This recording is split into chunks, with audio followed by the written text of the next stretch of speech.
নাগকন্যা মোহনার আজ জন্মদিন। নাগরানী, আজ আমাদের কন্যা মোহনার 18 বছর পূর্ণ হল। এখনই ওর নাগমণি লাভ করার উপযুক্ত সময় এসেছে। কিন্তু নাগরাজ, ও কি এত বড় দায়িত্ব নিতে পারবে? কেন পারবে না? ওকে যে পারতেই হবে, কারণ ও ছাড়া আমাদের বংশ রক্ষা করবে কে? ওকেই তো আমার পর এই নাগপুরীর দায়িত্ব গ্রহণ করতে হবে। তা ঠিক, রাজ্যের নিয়ম অনুযায়ী মোহনাই হবে আমাদের পর এই নাগপুরের নাগরানী। ওইসব পরে দেখা যাবে। চলো, এই খুশির দিনটাকে আমরা বেশ ভালোভাবে উদযাপন করি। কই আমার কন্যা? তাকে তো কোথাও দেখছি না। এই তো বাবা, আমি এইখানে। তোমার কাছে কিন্তু আজকের এই বিশেষ দিনে কিছু চাওয়ার আছে। বলো আমার কন্যা, তোমার কি চাওয়ার আছে? আজ তুমি যা চাইবে আমি তোমাকে তাই দিব। সত্যি বলছো বাবা? আমি যা চাইবো তুমি আমায় তাই দিবে? হ্যাঁ মা, বলো তোমার কি চাই? আমি পৃথিবীতে যেতে চাই। তুমি আমাকে পৃথিবীতে যাবার অনুমতি দাও। এটা তুমি কি আবদার করলে আমার কন্যা?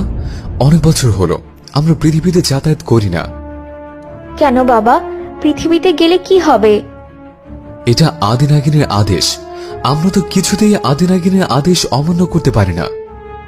শোনো, মেয়েটা যখন এত করে বলছে, তবে চলো আমরা অদি নাগিনকে নিয়ে সব কথা খুলে বলি, দেখি তিনি কি বলেন। হ্যাঁ, তুমি ঠিকই বলেছ। চলো আমরা আদিনাগিনের কাছে যাই।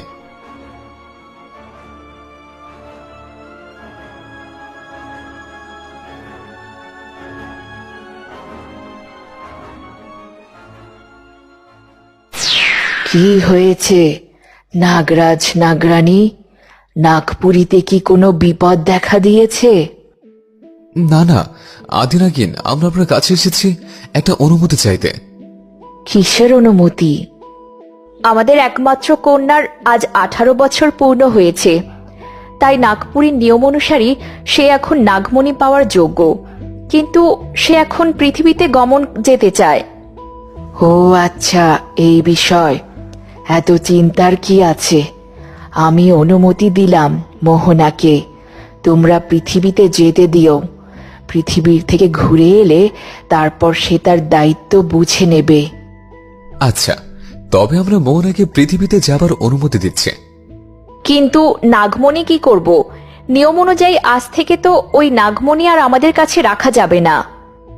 তবে ওই নাগমণি সহ মোহনাকে পৃথিবীতে যেতে দাও। আচ্ছা, আদিনাগিন আপনার